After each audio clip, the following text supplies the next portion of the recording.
नक्सलवाद की, उस नक्सलवाद की जो छत्तीसगढ़ ही नहीं पूरे देश के लिए पिछले 5 दशकों से नासूर बना हुआ है। नक्सलियों के खात्मे के लिए अब अंतिम प्रहार की तैयारी राज्य और केंद्र सरकार कर रही। दक्षिणी बस्तर में सीआरपीएफ के 4000 जवानों को तैनात किया जा रहा है।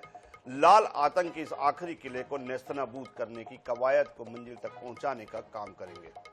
केंद्रीय गृह मंत्री अमित शाह ने नक्सलवाद के खात्मे की मियाद पहले ही तय कर दी है। उन्होंने कहा कि मार्च 2026 तक देश में नक्सलवाद नाम की कोई चीज नहीं रहेगी। छत्तीसगढ़ के डिप्टी सीएम अरुण साव ने इसी कड़ी में कहा कि पीएम मोदी के नेतृत्व में देश को आतंकवाद, नक्सलवाद और अलगाववाद से मुक्त कराने की योजना पर काम किया जा रहा है।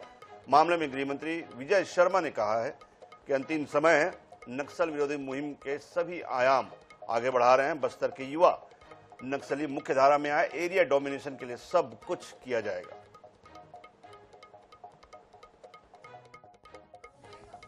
देखिए, मैंने आपसे स्पष्ट कहा है कि हमारी सरकार प्रधानमंत्री माननीय नरेंद्र मोदी जी के नेतृत्व में देश को आतंकवाद, अलगाववाद और नक्सलवाद से मुक्त कराने के लिए ठोस और मजबूत योजना बनाकर काम कर रही है और इस दिशा में सरकार निर्णय लेकर आगे बढ़ रही है।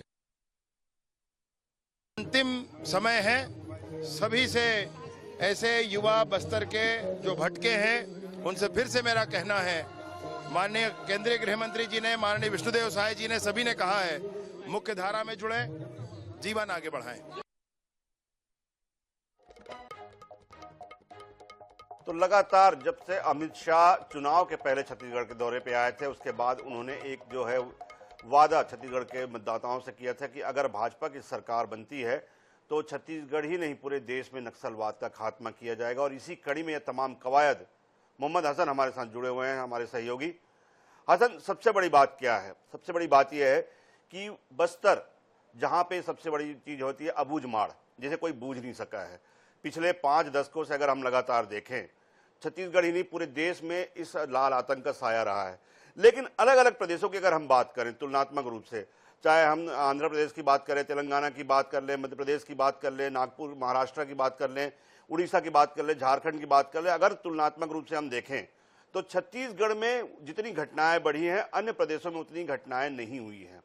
तो क्या यही वजह है कि छत्तीसगढ़ को ऑपरेशन का केंद्र बिंदु माना जा रहा है नक्सलवाद के खिलाफ, और तमाम जो अपनी फोर्स है, तमाम जो अपनी ताकतें हैं, तमाम जो अपनी टैक्टिक्स है, तमाम जो अपने ऑपरेशन की रणनीति है, वो छत्तीसगढ़ से ही जोर आजमाइश की जा रही है?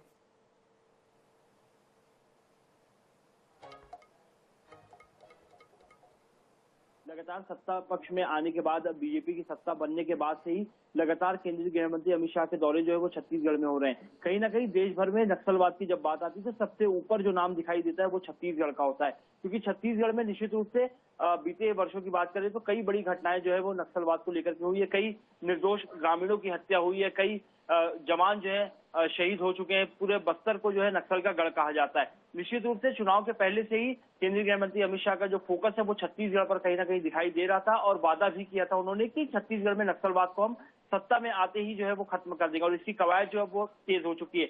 एक और जहां जवानों को मजबूत किया जा रहा है, कैंप अलग अलग स्थापित किए जा रहे, तो वहीं अब इसे जरूर नक्सलवाद पर आखिरी बार और एक बड़ा एक्शन जो है वो सरकार का कहा जा सकता है, जब अब 4000 से ज्यादा जवानों को, सीआरपीएफ के जवानों को बस्तर में भेजा जाएगा।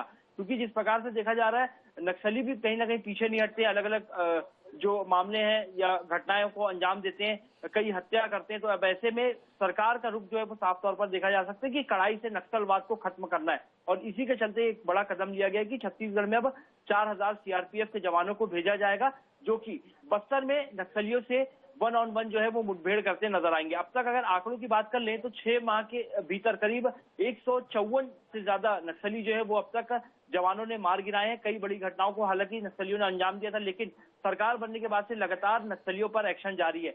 इसके अलावा कई नक्सली ऐसे भी हैं जो डर करके और सरकार से की मुख्य धारा से जो है जो जुड़ना चाहते हैं। ऐसे करीब 450 से ज्यादा नक्सलियों ने आत्मसमर्पण भी किया, जिसमें कई बड़े इनामी नक्सली भी जो है वो शामिल हैं। पिछले करीब 1.5 माह के आंकड़ों की बात करें तो 10 से ज्यादा बड़े इनामी महिला और पुरुष नक्सलियों ने आत्मसमर्पण किया है। तो कहीं ना कहीं से कहा जा सकता है कि नक्सलवाद पर रोक लगती भी दिखाई देती है और जो नक्सली पीछे नहीं हट रहे हैं, मुख्य धारा से नहीं जुड़ना चाहते हैं और इसी प्रकार से घटनाओं को अंजाम देते हैं, ऐसे लोगों पर सख्ती से जो है वो एक्शन लिया जा रहा है। साथ ही अगर अब छत्तीसगढ़ की बात करते हैं नक्सलवाद को लेकर के, तो यहाँ पर 40 से ज्यादा बटालियन जो है फिलहाल यहाँ पर एक्टिव है, जो कि बस्तर समेत जो अलग अलग नक्सल प्रभावित क्षेत्र हैं वहां पर नक्सलियों को मार गिराने का काम करने वाली ऐसी 40 से ज्यादा बटालियन वहां पर फिलहाल जो है वो तैनात है।